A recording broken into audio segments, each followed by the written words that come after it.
যে দমদম শিল্পাঙ্গনে ভূমিকন্যা নাটকটা হলো, আপনার কেমন লাগলো? আমার ভালো লেগেছে নাটকটা। নতুন ধরনের একটা মানে ভাষাটা কি খুব সুন্দর লেগেছে। নাটকটা যে ভাষার মুদ্রা প্রথম থেকে শেষ পর্যন্ত রয়েছে, এবং গল্পটা খুব সুন্দর। সাপ সাপ ধরা নিয়ে একটা বিশেষ মানে গ্রামগঞ্জের দিকে একটা গল্প। মানে আমরা শহর থেকে কেন মানে মনে হচ্ছিল যে আমরা যখন গ্রামের ভিতরে বসেছিলাম, মানে গ্রামের দিকে ফিরে গেছি। যখন আমরা দেখছিলাম নাটকটা মনে হচ্ছিল আমরা কোনো একদিক থেকে গ্রামে রয়েছি এখন। সে সে ভাবনাটা তুলে ধরেছে আমাদের সামনে, ভালো লাগে।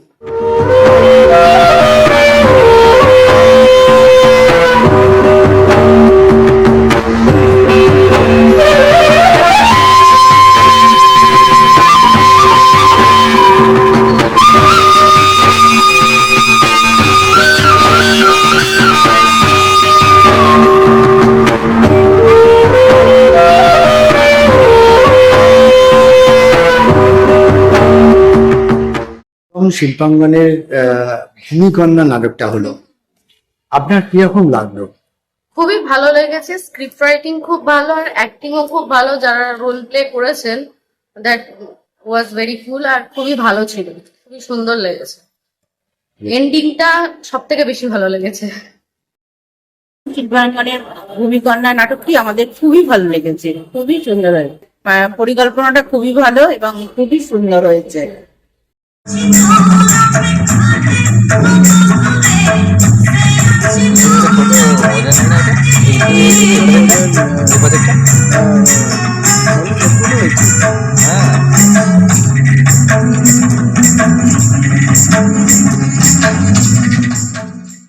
নজরুল মঞ্চে দমদম শিল্পাঙ্গন আয়োজিত ভূমিকন্যা নাটকটি দেখলাম, আমার খুব ভালো লাগলো। ওদের নাটকের বিষয়বস্তুটাও খুবই সুন্দর এবং যারা অভিনয় করেছে তাদের অভিনয়টা অপূর্ব লাগলো।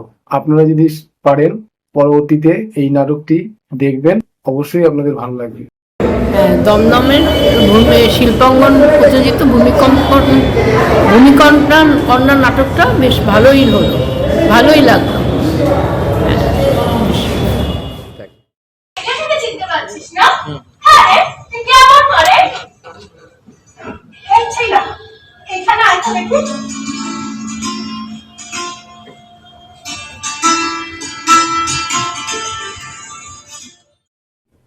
নাটক ভূমিকন্যা নাটকটি আমার ভীষণ ভালো লেগেছে।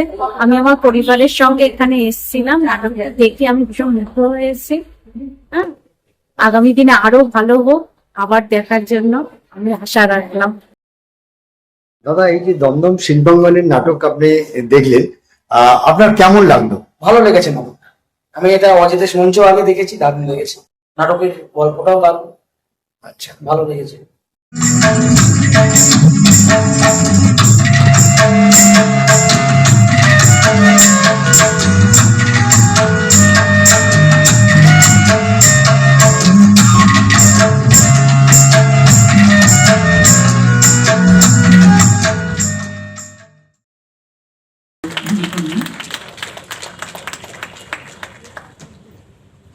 বেলঘড়িয়া নাট্যকল্প একে একে 11তম বর্ষে আমরা আপনাদের এইভাবে পেয়ে আমরা নিজেরাই সমৃদ্ধ। আমরা গতকাল রাখি উৎসবকে কেন্দ্র করে আমরা এই পুষ্পস্তবক প্রদান, সম্মানীয় প্রদান এবং রাখি পরিয়ে এই সম্মাননা প্রদান করছি।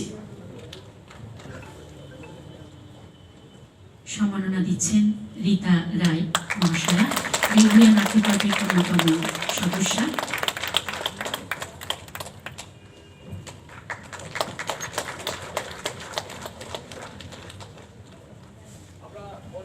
অনেক অনেক ধন্যবাদ।